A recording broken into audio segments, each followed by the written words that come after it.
sistema de Rasmussen. El otro diferencial es que sea esto un micetoma. Recuerden que los hongos, el hongo ama a las cavernas, ¿no? Siempre crece en la caverna. ¿Ya? Y mira, acá hay otro patrón que se llama el consolidativo. Consolidativo. ¿No? Chuta, les voy a dar entonces patrones, porque estos manes no están jodidos. Qué pena, ¿eh? ¿Qué pasaron haciendo con la doctora? ¿Ah?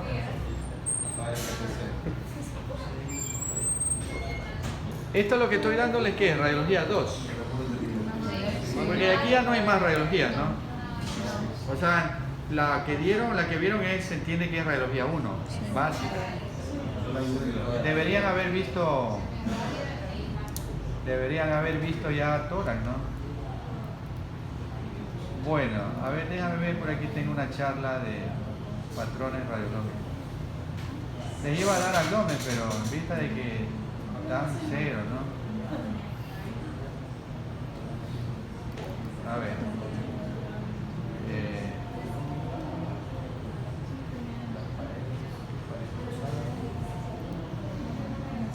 Ya. A ver, vamos a empezar con una placa normal, ¿verdad? Vamos avanzando ahí. Esto es una placa normal, ¿verdad?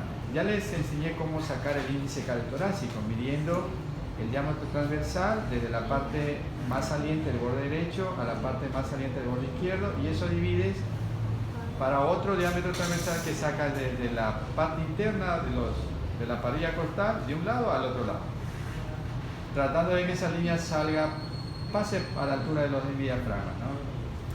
Y eso te sale el índice cardiothorácico, más de 0.55 patológico. Otro dato importante es que uno puede medir, bueno, en esta placa ya no la puedo medir, puedo medir el ensanchamiento del mediastino, de aquí a acá, por debajo del callado aórtico. Entonces yo mido aquí, y aquí a acá sería no más de 5 o 6 centímetros.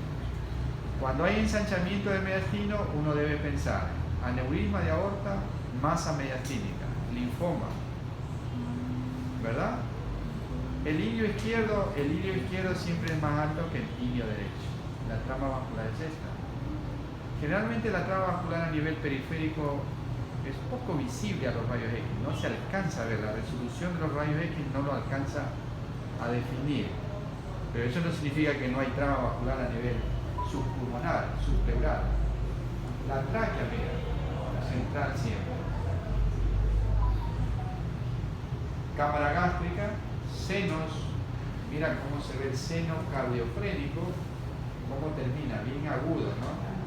Y cómo termina, cómo es el ángulo cardiofrénico, de corazón y diafragma. Costo de costilla y diafragma, costo frénico. Placa normal. Esta es otra placa normal de un niño. Uno puede asustarse con esta imagen, que aquí parece como una bandera, el signo de la bandera. Es normal, esto corresponde al timo, ¿no? Al crecimiento tímico fisiológico de los niños. Es bastante común ver este aspecto y no diagnosticar que sea masa o atelectasia, no, es simplemente el timo. Ya. Hay otros niños que pueden tener este aspecto del mediastino, un mediastino grandote, ensanchado, que te confundes con el corazón, y también corresponde a timo. Pero ojo, de pronto aquí tiene una masa, ¿no? Podría ser, ¿no? Yo no veo muchos niños, pero esta placa yo consulté con el doctor Vega, que es radiólogo pediatra, y me dijo, doctor, eso es timo. Le digo, oye, yo le diagnostiqué como masa, dice burro, me dijo. No, doctor, no. Pero no, es timo. También uno puede ver así y pensar que tiene alguna masa en el mediastino. Ya. En niños, estamos hablando de niños, ¿no? Ya, les voy a explicar un poquito. Esta es una tomografía computada de alta resolución con ventana pulmonar en un plano sagital. pulmón derecho, ¿no? Porque tiene aquí la cesura mayor y tiene la cesura menor, sería el lado derecho. ¿Cuál es el objetivo de esta imagen? Mostrarle lo que es un lobulillo pulmonar. Miren, un lobulillo pulmonar. Vayan a leer lo que es lobulillo pulmonar, porque no les puedo decir todo, no va a alcanzar el tiempo. Lobulillos pulmonares, mira, tienen forma poliédrica. ¿Ven? Mira, varios lobulillos, parece una red de arco de fútbol. El lobulillo tiene elementos en su interior. Aquí es donde se produce la hematosis, ¿no? El intercambio gaseoso, sanguíneo gaseoso sería, ¿no? La parte funcional del pulmón. En condiciones normales no se alcanza a ver los lobulillos en la tomografía de alta resolución. Aquí vemos porque es patológico. Esto correspondería a un engrosamiento de los septos interlobulares, o sea, el lobulillo está limitado por paredes, por septos, que se llaman, septos interlobulares. Entonces, dentro de este lobulillo hay conductos alveolares, hay sacos alveolares, hay linfáticos, hay intersticios, hay vénulas, hay arteriolas, etcétera, ¿no? Hay muchos elementos en el interior del lobulillo pulmonar. Un lobulillo se comunica con otro a través de los poros de Kohn y los canales de Lambert, ¿no? ¿Ya?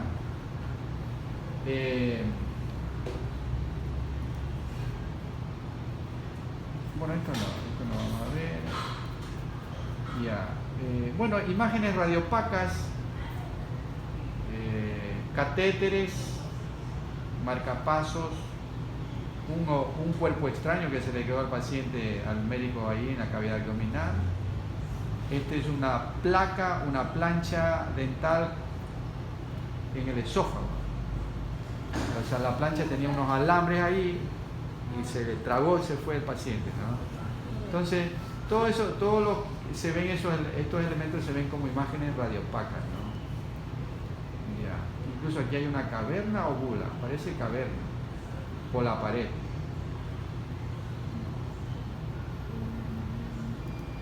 Ya, y vamos a ver a los patrones radiológicos, ¿no? Estos son los patrones radiológicos más importantes.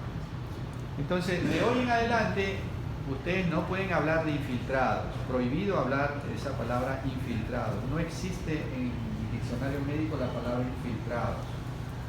Siempre debe uno hablarse con propiedad, de patrones radiológicos o tomográficos. Y hay como 8, ¿cuántos hay? 2, 4, 6, 8, 10 patrones radiológicos, tomográficos. Algunos se ven bien a los rayos, aquí hay que aumentarle el TC, ¿no? Sí, ahora mismo, porque si no después me olvido, ¿sabes?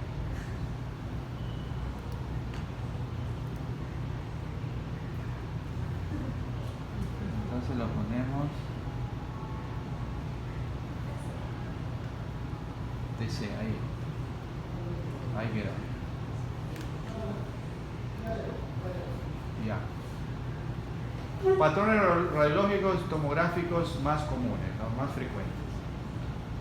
Vidrio esmerilado, mosaico, crazy paving, el que le gusta el inglés, o pavimento irregular, o también se llama empedrado, ¿no? También se llama empedrado. El sectal, como ya el que vimos, el engrosamiento sectal.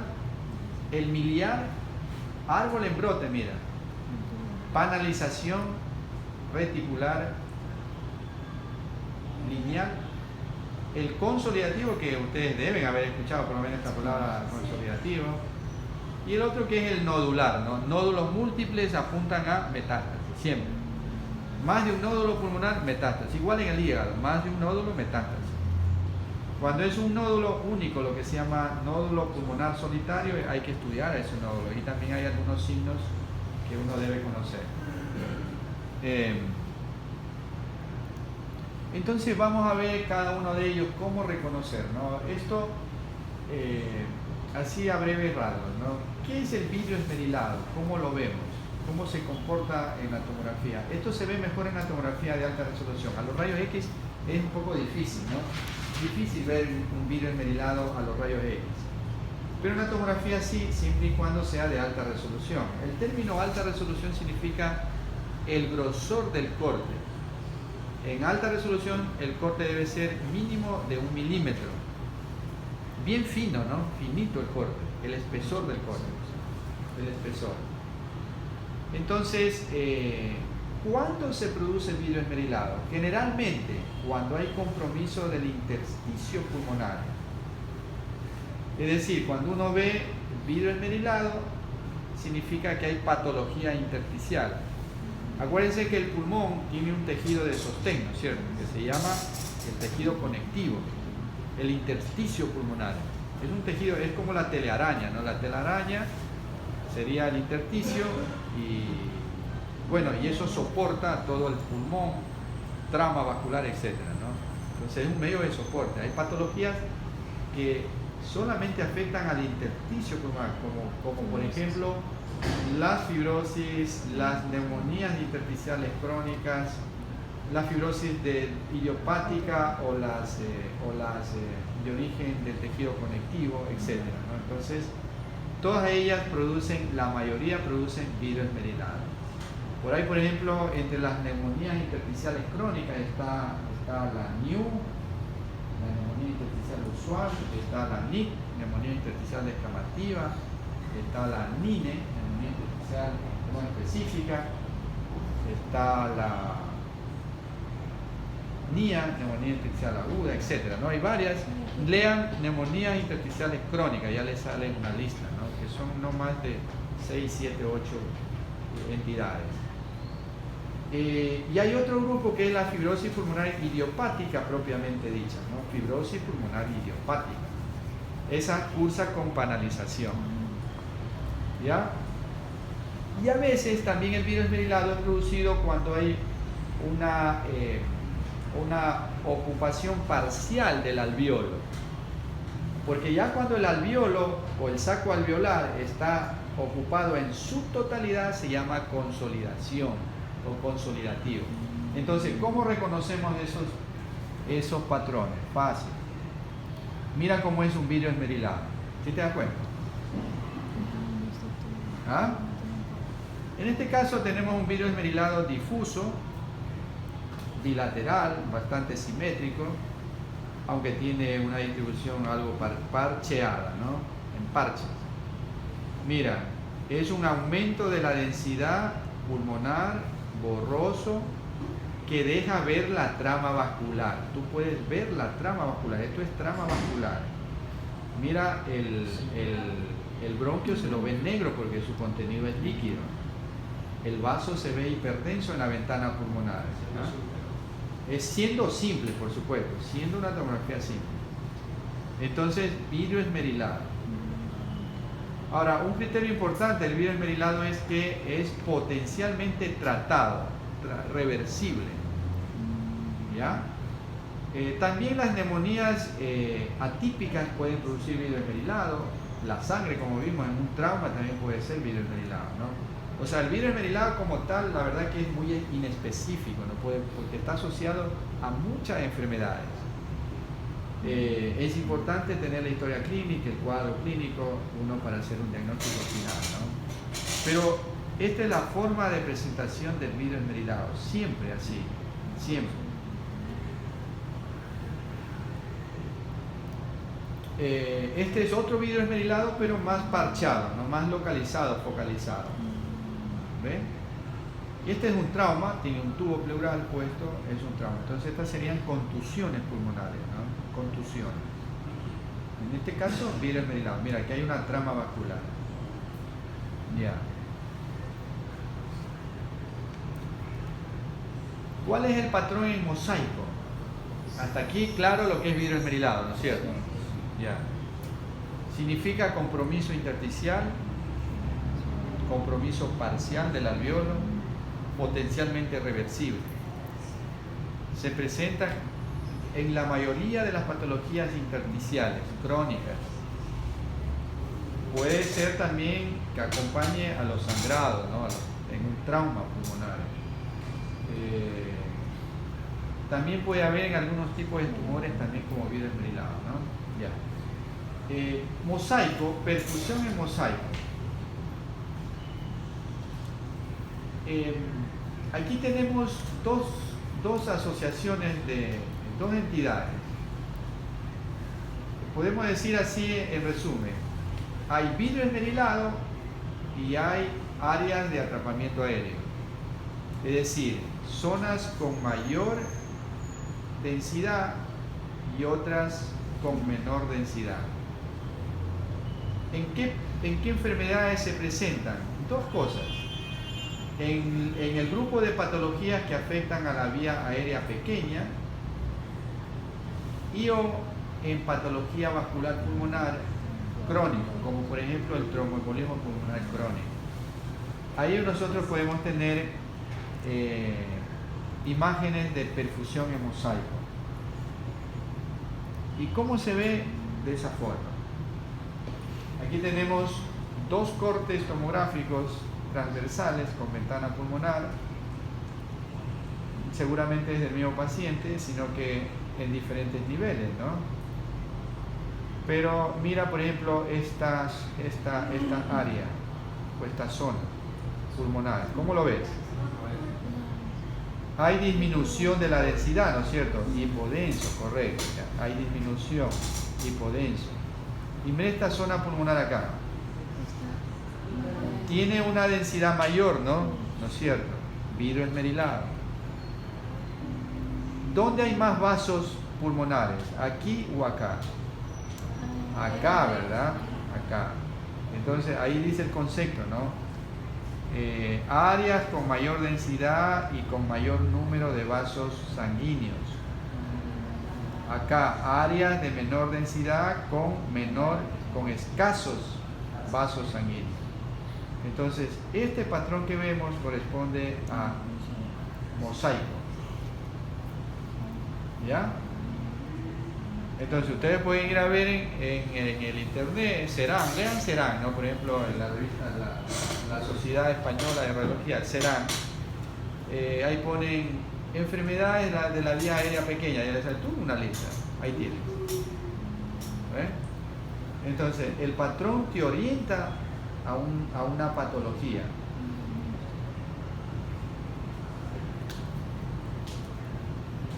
Ya. Miren el famoso árbol en brote, que yo sabía, que pensé que sabían, ¿no?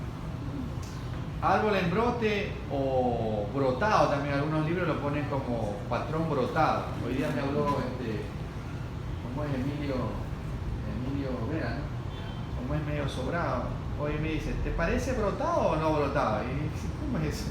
No brotado. Digo, ¿qué? ¿Árbol en brote me quiere decir? Claro, me dice, pero chévere. Como habla como argentino, ¿no? Sí.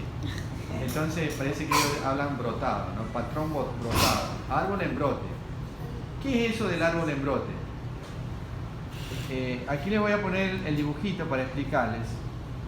Todo el mundo ha visto una rama brotada, un arbolito cuando recién está creciendo, ¿no? A mi hija, la chiquita de 6 años, ahora le están mandando a sembrar frijolitos en una tarrina con tierrita. Y a la semana ya tú tienes un brote, ¿no es cierto? Un brote con unas hojitas como que van a nacer recién las hojitas, ¿no? Por eso se llama brote. Brote. Y aquí tienes en el dibujo un lobulillo pulmonar con los conductos, con los sacos, con los alveolos, etcétera, ¿no?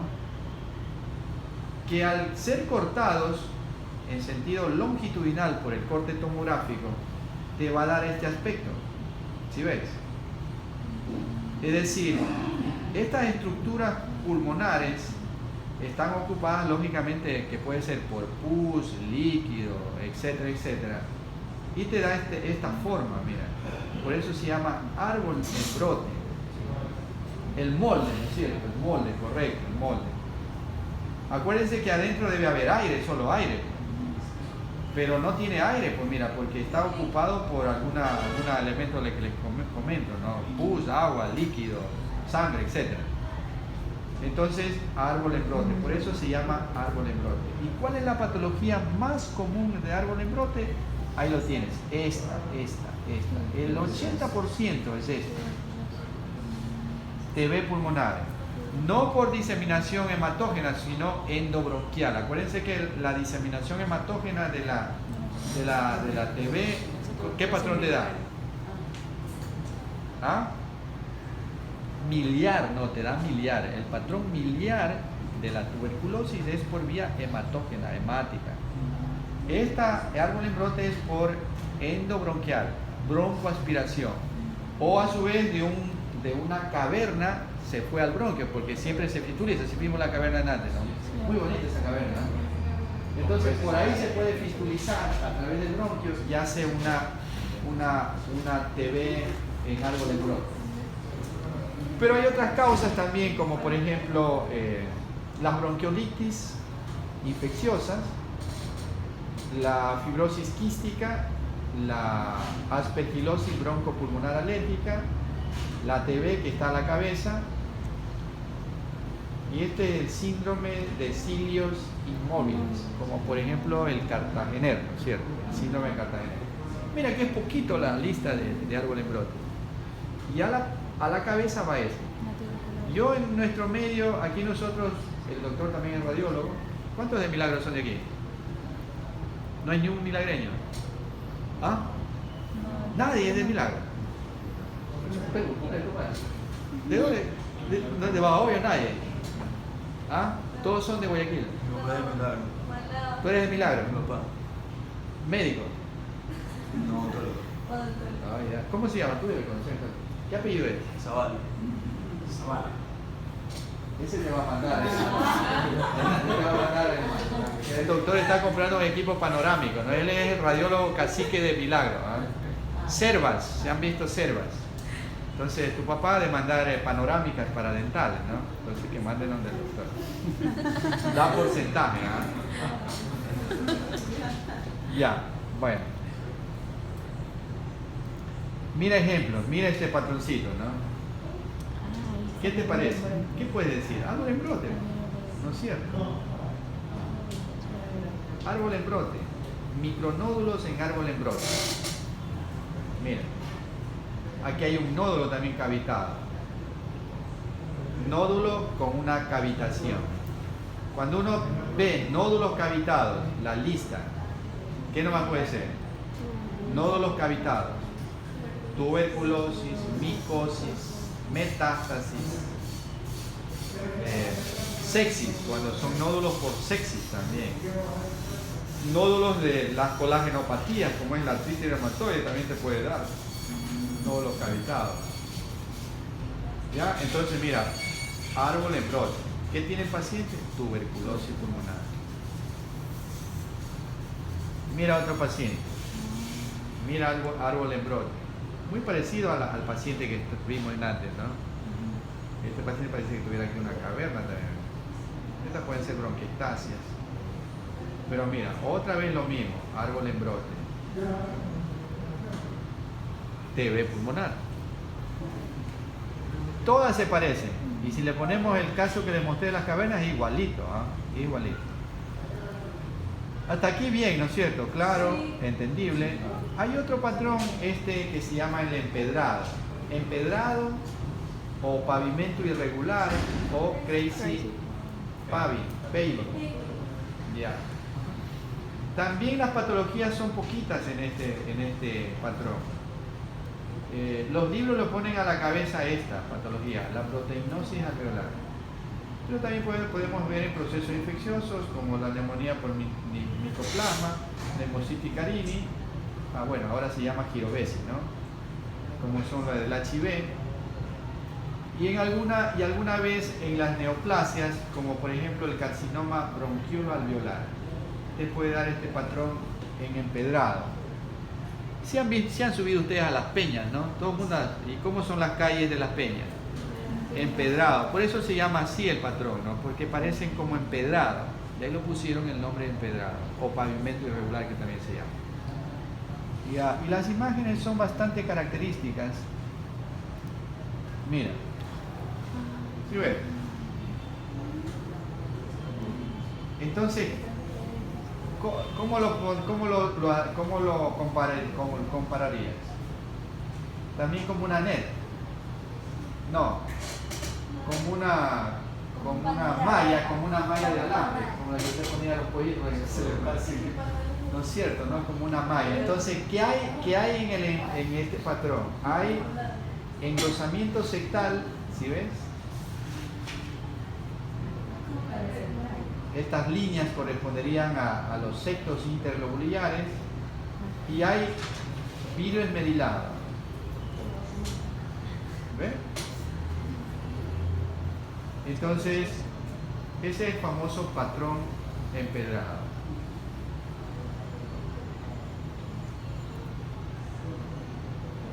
¿Ok? No se olviden, ¿no? Engrosamiento sectal con vidrio esmerilado. Simula una malla fina metálica.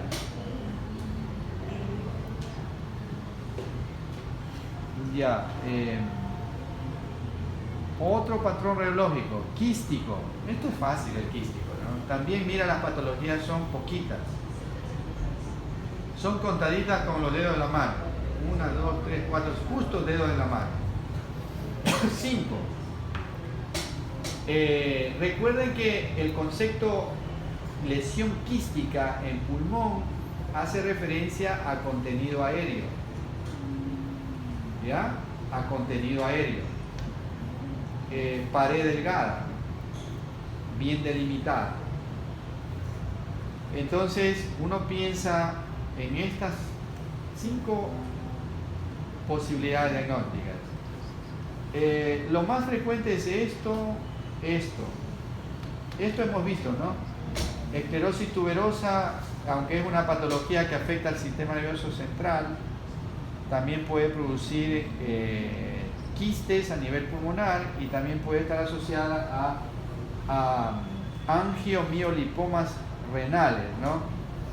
Estos pacientes con esclerosis tuberosa tienen retraso de psicomotriz, tienen muchas convulsiones, es causa de convulsiones, correcto.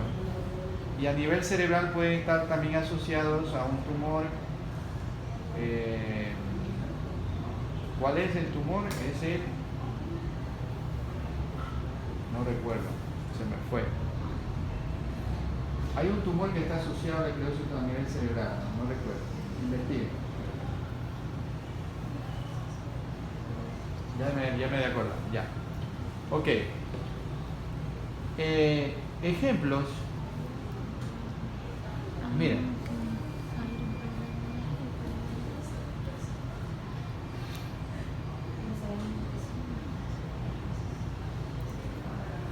A gliomas de células gigantes, no, gliomas de células gigantes, está asociado a la esclerosis tuberosa. ¿Ya? Estos serían los espacios quísticos. Mira, estas imágenes hipodensas, redondas, la mayoría son redondas, de tamaños variables, bastante simétricas, de un lado al otro, y cuyo contenido es aire, y la pared es delgada. En este paciente no veo cambios fibróticos. Se puede decir que el parénquima sano tiene un poquito de vidrio esmerilado, podría ser, ¿no es cierto? Probablemente porque este pulmón hace una función vicariante, ¿no? Respecto a estas zonas que no funcionan. Entonces, cuando yo veo este tipo de lesiones de aspecto quísticas, bilaterales, y si es mujer, pienso en linfangioleiomyomatosis, porque es mucho más frecuente en la mujer. Y si veo, si es varón y para colmo fuma, y veo estas lesiones, pienso en enfermedades de células de Langerhans o esclerosis o esteocitosis de... ¿Ya? La clínica me da eso, ¿verdad? Aunque en las enfermedades de células de Langerhans puedes encontrar también nódulos asociados, nódulos. Ese sería un dato también, ¿no? Nódulos. Ya, pero mira, el patrón quístico es muy poquito, ¿no? Mira, otro patrón quístico, mira. ¿Ve? Contenido aéreo. ¿Ya?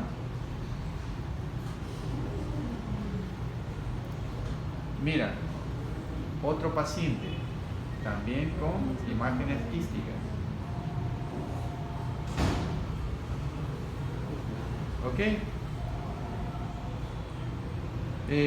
Otro patrón, miliar. Este sí seguramente lo han escuchado, lo han visto.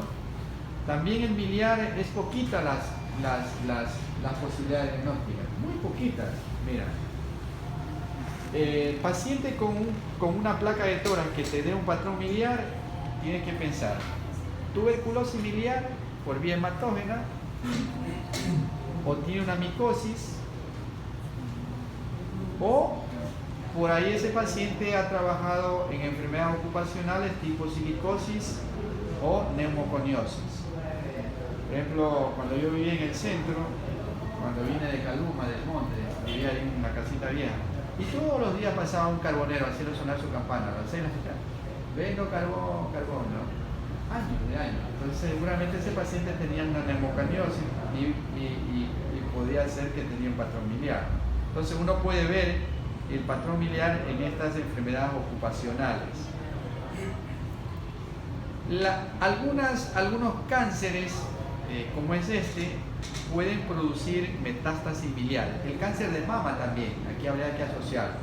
Cáncer de mama, he visto yo bastante patrón biliar en cáncer de mama. Cáncer de mama. ¿Ya? Entonces, ¿y cómo lo ves? Es fácil, ¿no? Mira esa placa radiológica. ¿Cómo lo describiría?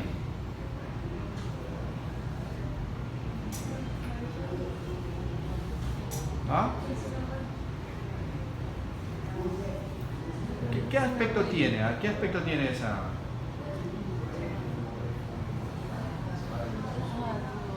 Como arenoso, me gustó esa palabra, ¿no? Como arena, sí, está bien, ¿eh? Como granitos de arena, sí. Granitos de arroz, no muy pequeños. El arroz es más grandecito. Arrocillo o polvillo de los chanchos. Arrocillo también, ¿no? Como arrocillo. ¿Sí conocen el arrocillo? No, pero el arenoso me gustó. No, yo creo que el arrocillo está mejor. Patrón como arrocillo, ¿no? Son innumerables micronódulos distribuidos aleatoriamente en el pulmón. Millones. Simétricos. Entonces, ese es un patrón miliar. ¿Qué debes pensar? O tiene una tuberculosis o tiene una micosis, no hay más.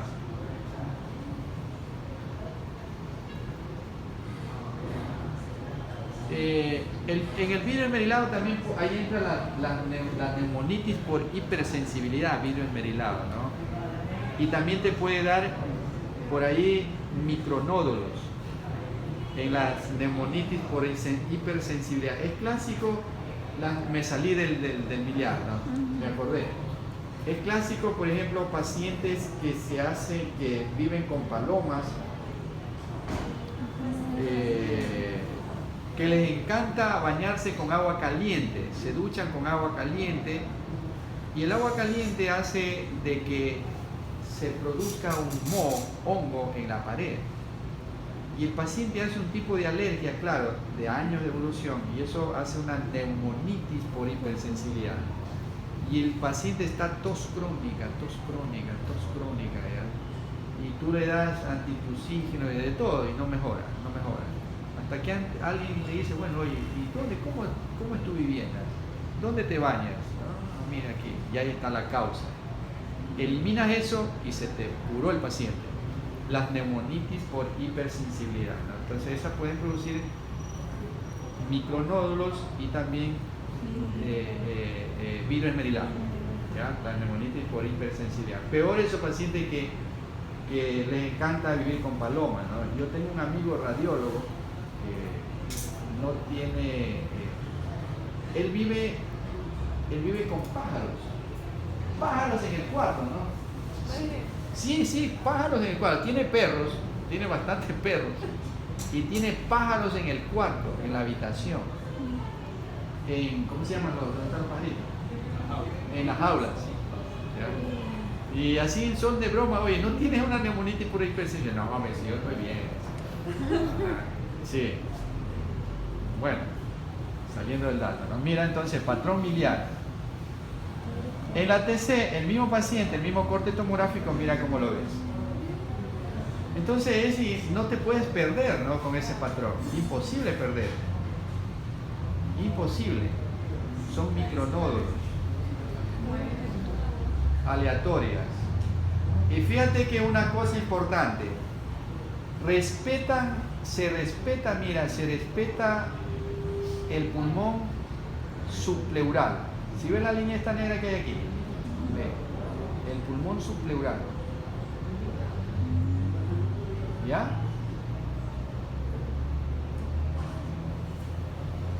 Son simétricos, ¿no? Son bastante simétricos, uniformes, bilaterales.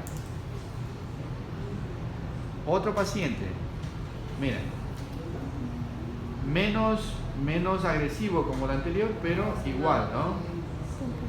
Como un patrón arenoso, ¿no? O arrocillo.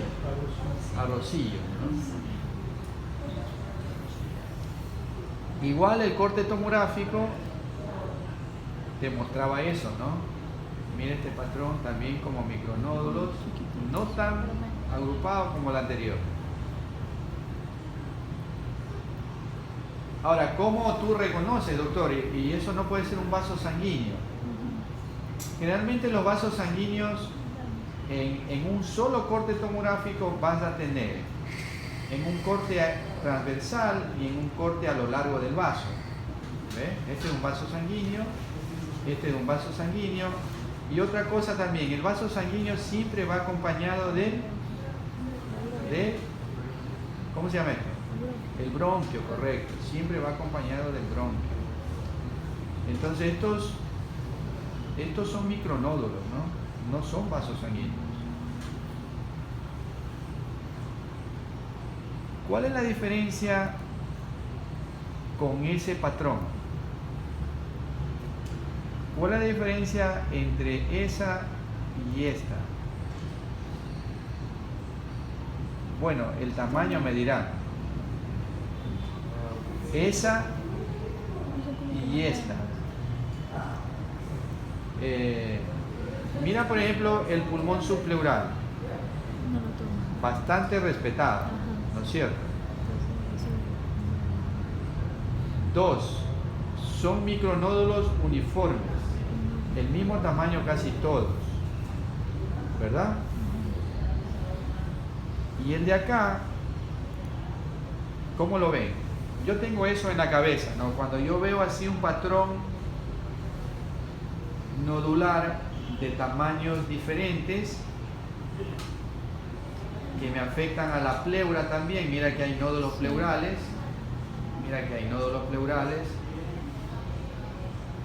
y tamaños variables, más grandecito, menos grandecito, ¿no es cierto?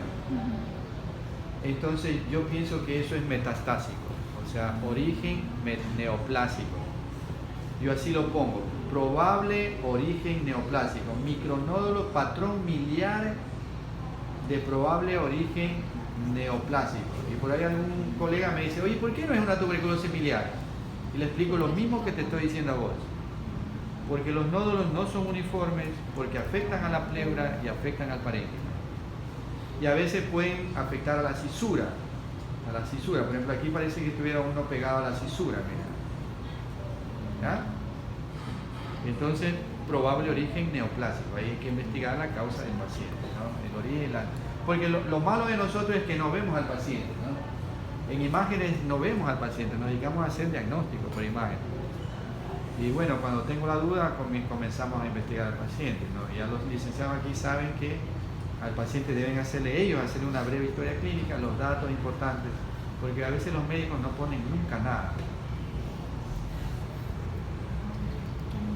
Vamos a otro. Ya vamos terminando. Mira este patrón reticular. ¿Qué debes pensar en eso? Solamente en una cosa, ¿no? El gran grupo de la fibrosis. Acuérdense que fibrosis es un gran grupo de enfermedades, ¿no? Fibrosis idiopática, fibrosis de origen de enfermedades del colágeno, fibrosis de las enfermedades, de las neumonías intersticiales crónicas, fibrosis por neumonitis de hipersensibilidad, fibrosis por fármacos como por ejemplo la miodarona, el metotrexate, ¿qué más hay? Etcétera, ¿no? Entonces hay muchas fibrosis secundario a muchos grupos de enfermedades, pero todas dan lo mismo, con algunas particularidades que ya les voy a decir. ¿Ya? Entonces, reconociendo un patrón reticular, tú apuntas a fibrosis. Y de ahí viene la historia clínica del paciente para terminar en una fibrosis idiopática, en una colagenopatía. ¿Cuál es la causa de la colagenopatía que más da fibrosis pulmonar? ¿Ah? No, la sarcoidosis no es una colagenopatía, es una enfermedad granulomatosa. ¿Ah? El lupus, ¿no? Sí, el lupus, la esclerodermia, la dermatofibrositis, sí, pero el lupus está en la cabeza. Con la gran diferencia que todas estas enfermedades del colágeno o del tejido conectivo dan policerositis, ¿no? Por lo tanto, por lo general van asociados a derrames pleurales, a derrames pericárdicos, ¿no es cierto? Porque son enfermedades inflamatorias. ¿Ok? Ya. Ahí les he puesto una placa normal para que vean la diferencia de la que les voy a mostrar. ¿No es cierto? Vemos el borde cardíaco izquierdo que está formado por el callado aórtico, el callado de la aorta, y predominantemente por el callado de la aorta y el ventrículo izquierdo. El borde derecho del corazón está formado por la vena cava superior, aorta ascendente y la aurícula derecha. Entonces yo veo un borde nítido, bien definido. Veo la trama vascular bastante bien, ¿no es cierto? ¿Perdón?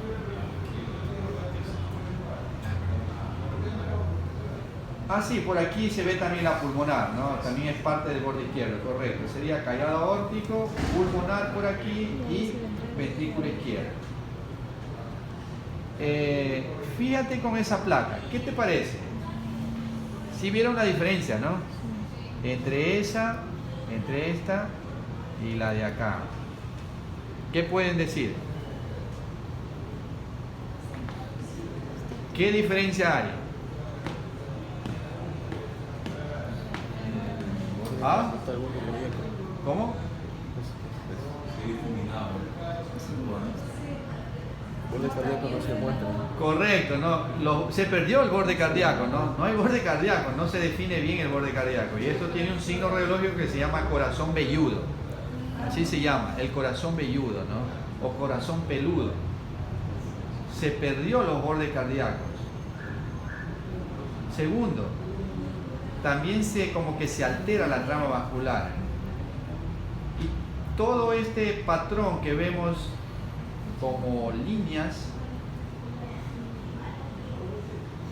¿ven? Como líneas, por ahí como que hay un micronódulo, líneas reticulares. También este patrón lo llaman patrón reticular micronodular, pero a mí me gusta más el patrón reticular lineal. ¿Ya? Pero algunos libros lo ponen como patrón retículo nodular, retículo lineal. Entonces, con esta placa yo digo, esta es una enfermedad del intersticio pulmonar.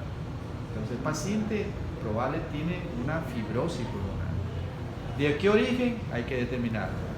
Pero siempre se borra. Todos los patrones intersticiales se ven así. Por lo general son simétricos bilaterales. ¿Ya? Y los cortes tomográficos lógicamente son facilitos, no hay muchos. Mira por ejemplo esa, mira, ¿sí ves?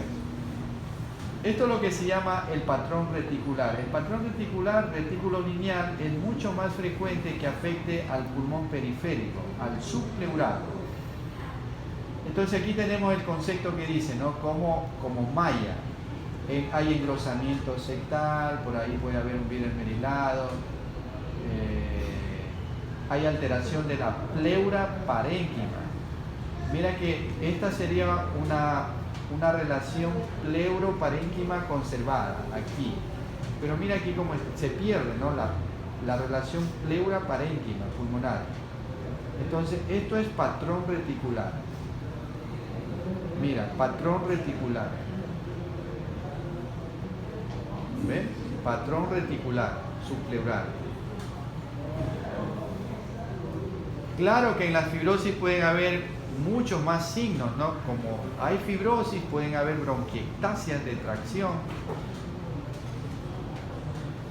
Puede haber a veces vidrio esmerilado, ¿sí? Mira otro paciente. Otra vez muy parecido, ¿no? Mira el patrón reticular. Bronquiectasias. Mira, patrón reticular. Mucho más predominantemente en el pulmón periférico. Eso no significa que no puede afectar a la zona central del pulmón. Entonces, así se ve el reticular, fibrosis pulmonar. Y hay otro, el panalización, ¿no? Panalización o empanal de abeja, que este también es facilito ver, que apunta a esto, fibrosis pulmonar idiopática, la panalización. Te pongo ahí en el examen, te voy a poner una imagen de esta y ¿qué vas a decir? A ver, facilita, panalización. ¿No es cierto? Hay múltiples espacios quísticos pequeños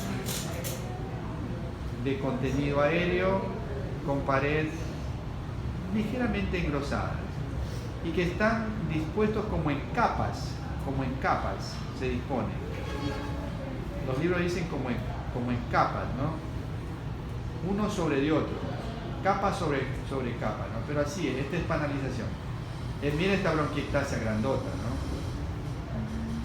Se llaman bronquiectasias de tracción, ¿no? Porque como hay fibrosis del tejido, dilata la pared bronquio así, la fibrosis, y eso te dilata el bronquio, por eso se llama bronquiectasia de tracción. Generalmente las la panalización afecta o compromete mucho más a las bases, ¿no? A las bases pulmonares. Entonces, cuando yo veo esto, textualmente le pongo en letras grandotas: conclusión, fibrosis pulmonar idiopática en estadio avanzado. Así pongo yo el diagnóstico. ¿Ya? Otro ejemplo. Mira, todas las panalizaciones se parecen, toditas son igualitas, mira. ¿Quieres otra? Mira, otra, bases pulmonares.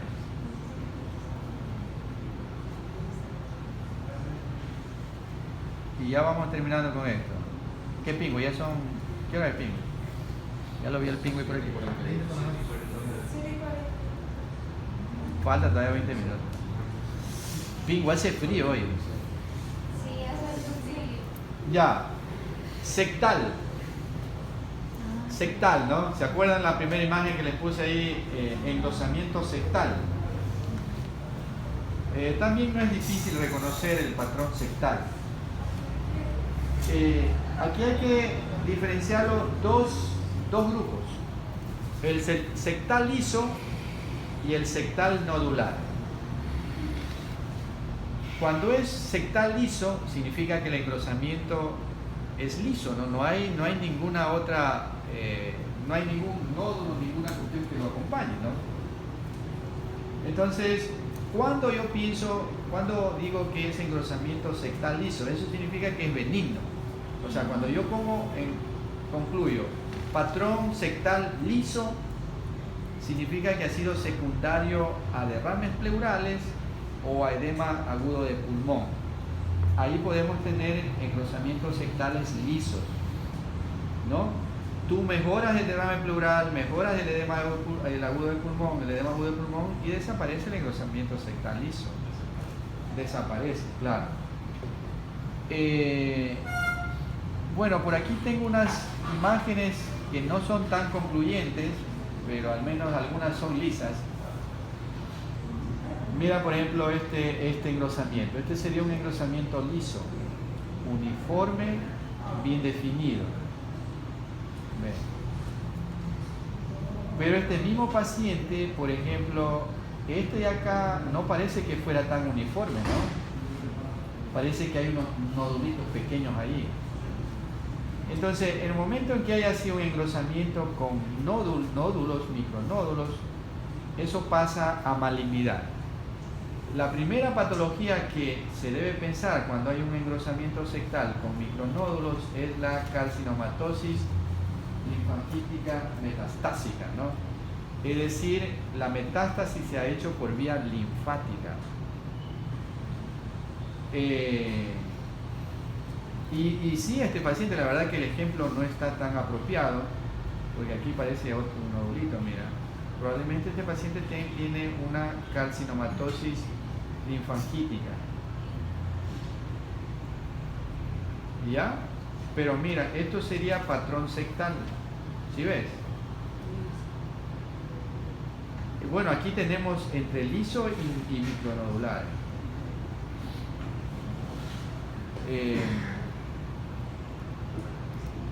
Mira este de acá. Por lo general, cuando hay liso, siempre va a haber derrame pleural. Mira otro patrón de engrosamiento sectal. Es fácil reconocer el engrosamiento sectal, ¿no? Mira el micronódulo tiene.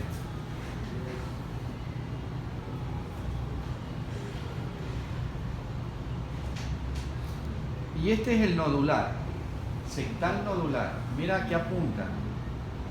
1, 2, 3, 4, 5 patologías. No hay más. Y las más frecuentes son estas dos. Yo siempre pienso cuando veo esto en esto. Hay poca sarcoidosis en nuestro medio.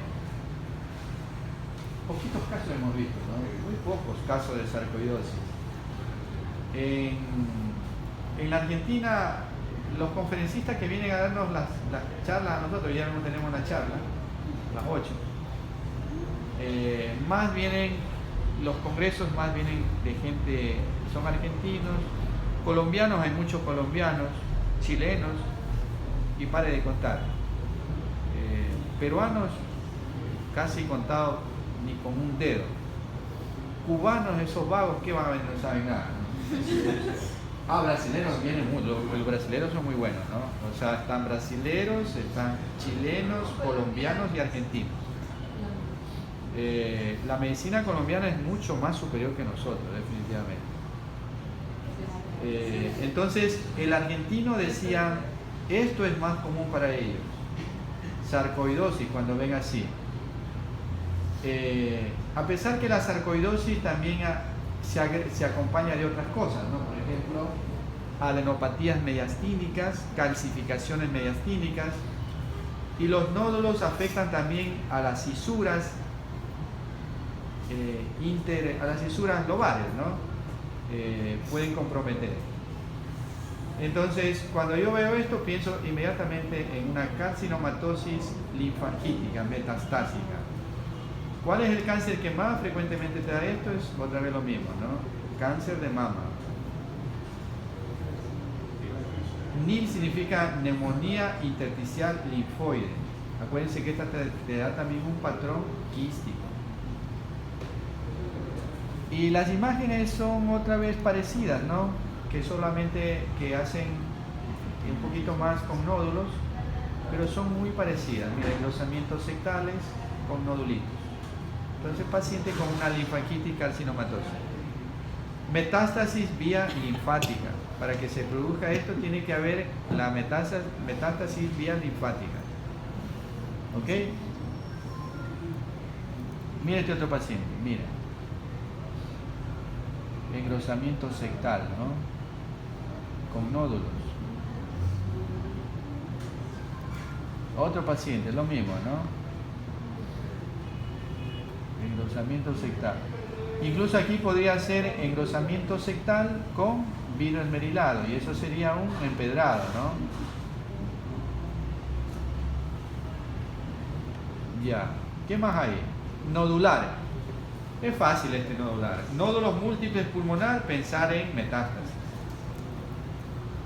Las metástasis tienen estas características, son múltiples, son de tamaño variables, tienen bordes bien definidos, tienen vaso aferente, pueden tener una cola pleural, pueden ser cavitados, algunos pueden tener incluso calcificaciones. No es tan común esto. Este patrón lo podemos ver tranquilamente en una placa de tórax. Mira, por ejemplo, ese paciente, múltiples nódulos, ¿ven? Tamaños variables. Mira, incluso estos nódulos tienen una cavitación. Si ven en el centro ahí como radiolúcido, ¿no? ¿Ya? Entonces un nódulo cavitado. Múltiples nódulos, mira. Metástasis, ¿qué más vas a pensar? Metástasis, ¿no es cierto? Ya, por TC es mucho más fácil. Mira las metástasis con ventana pulmonar.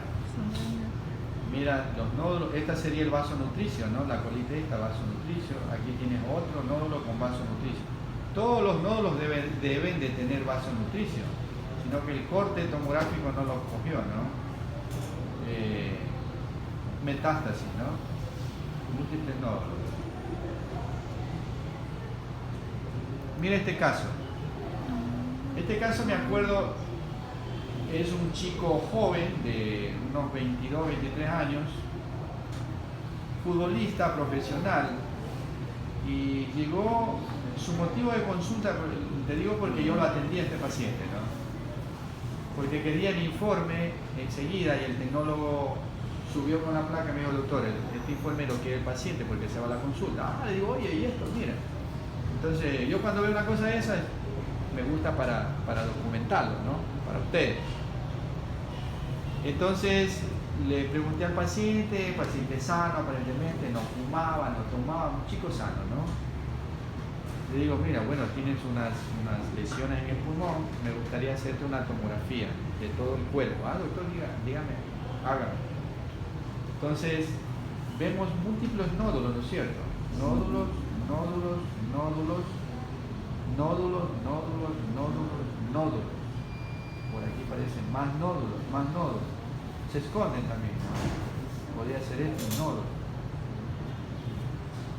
Le hicimos la tomografía, y aquí está la tomografía resumida, y esta es una ecografía.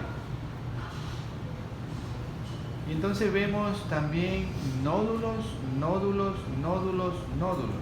Ventana mediastínica, ventana pulmonar. Nódulo, nódulo, nódulo, nódulo, nódulo. Y en el abdomen tenía esta masa, aquí al ladito de la aorta, por delante del riñón, o pegado al riñón izquierdo, que corresponde a una masa retroperitoneal. Esta masa tiene unas áreas hipodensas que corresponden a áreas de necrosis. Cuando ustedes ven unas zonas así hipodensas en un tumor, deben pensar en áreas de necrosis. Y el paciente, entonces le digo, oye, ¿y no tienes nada en los testículos? No, doctor, me dice. Digo, vente para acá para hacerte un eco de testículo. Y mira lo que tenía. No sabía el man que tenía un tumor de testículo. Tenía un tumor de testículo. No me acuerdo qué testículo era. Tumor de testículo, que está aquí. La ecografía es excelente método diagnóstico para ver órganos pequeños, ¿no? Testículos, mama, tiroides, glándulas salivales, etc., ¿no? Va muy bien la ecografía, es extraordinariamente buena. Puedes ponerle Doppler y todo, aquí no lo he puesto el Doppler. Entonces, la conclusión mía fue seminoma. Y efectivamente los seminomas te dan ese aspecto de metástasis, lo que se llama ensuelta de globos. Es como que tiene un montón de globos de cumpleaños y ¡flum!, lo mandaste al espacio y todos se abren, ¿no es cierto? Y son grandes. Entonces, cuando uno ve una placa así, paciente joven, con estos tipos de nódulos grandes, pensar en seminoma, inmediatamente, seminoma. Y así fue el caso de este paciente, no falló.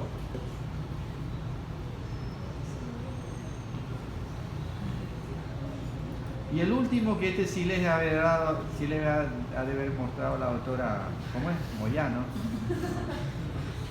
El consolidativo.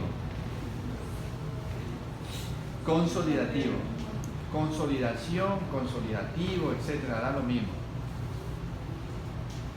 Esto se produce cuando el alveolo o el saco alveolar está ocupado en su totalidad.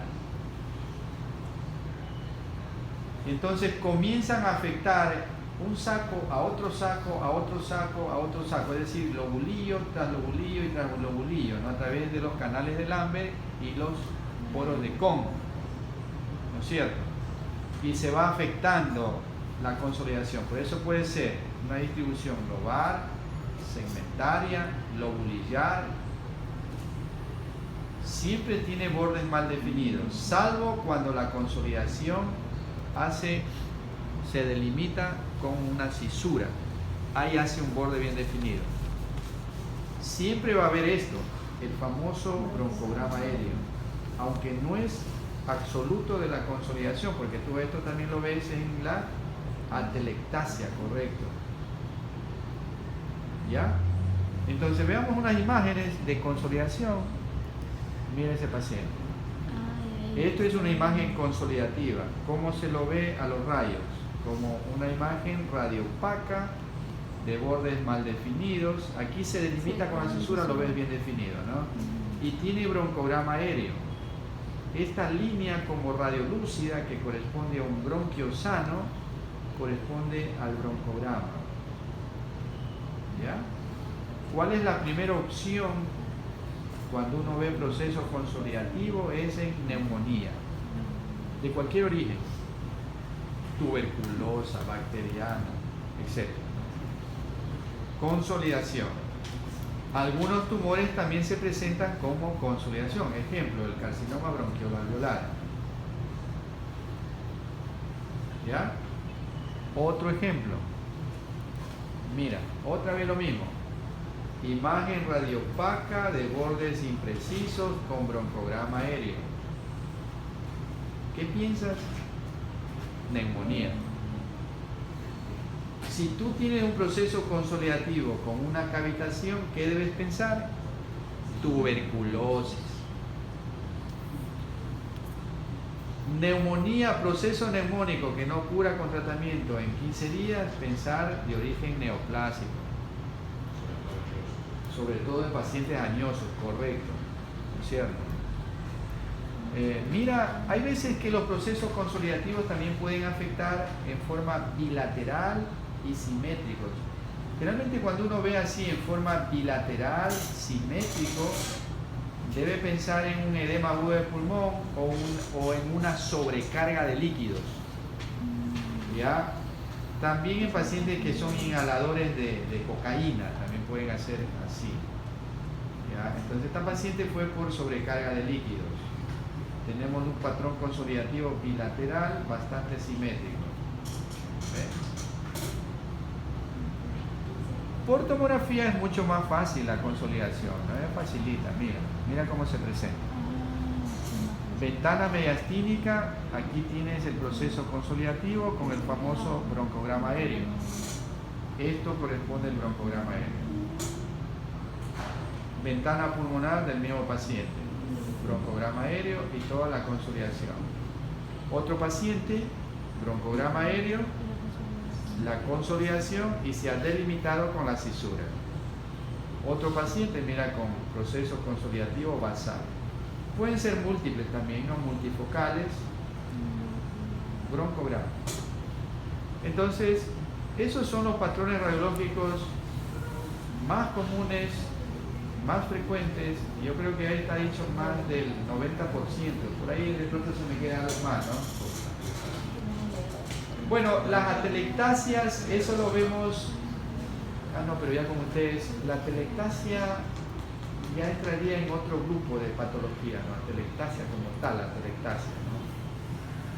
Siempre la atelectasia tiene siempre bordes bien definidos, la atelectasia.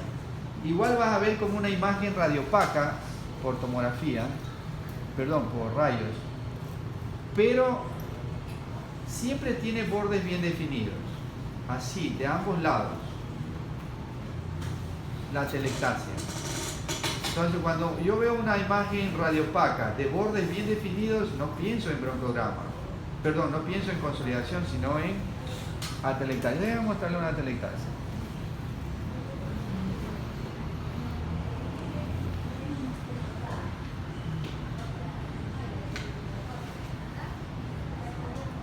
Guardar, ¿no? Sí, Ah, ya.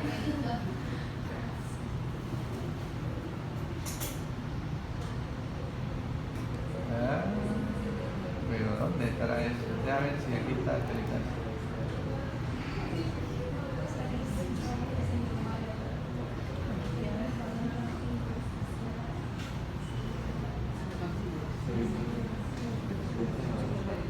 Esto es el vigile. Mira, mira esa imagen ahí, por ejemplo. ¿Sí ves? Imagen radiopaca de borde bien definido, incluso las cisuras se desplazan, ¿no? Un signo, el signo más importante de una atelectasia es el desplazamiento cisural. La tráquea también se puede desplazar un poquito, pero siempre el desplazamiento cisural, eso nunca falla. Entonces, esta imagen tiene borde bien definido, de base pleural y de vértice hacia el ilio. Entonces, esta es una atelectasia del lóbulo superior derecho. ¿Ya? Es facilito, ¿no? Mire este otra de acá. Esta es una atelectasia recontra que atelectasia, ¿no? Aquí está todo. Desplazamiento traqueal, imagen radiopaca. Mira el ilio cómo se ha subido, ¿eh? El ilio por está acá arriba, ha retraído todo. Incluso al diafragma también lo ha retraído. Esta sería una atelectasia crónica, ¿no? Crónica. Causas de atelectasia. Dime una. Ah, la fibrosis no te da atelectasia. Obstructiva. Si es añoso, igual a cáncer. Si es un niño, cuerpos extraños. Moco. ¿Ya? Sí, las atelectasias pueden ser obstructivas cuando hay una obstrucción bronquial, pasivas, por ejemplo, un derrame pleural te produce una atelectasia por compresión. Pueden ser atelectasias por falta del surfactante, como ustedes saben. Hay un grupo de atelectasias que son las cicatriciales, ¿no? Atelectasias cicatriciales que son consecuencias de enfermedades crónicas. Por ejemplo, la tuberculosis produce atelectasias cicatriciales, ¿no? Como complicaciones tardías de la etcétera, ¿no? Bueno, yo creo que hasta ahí nomás.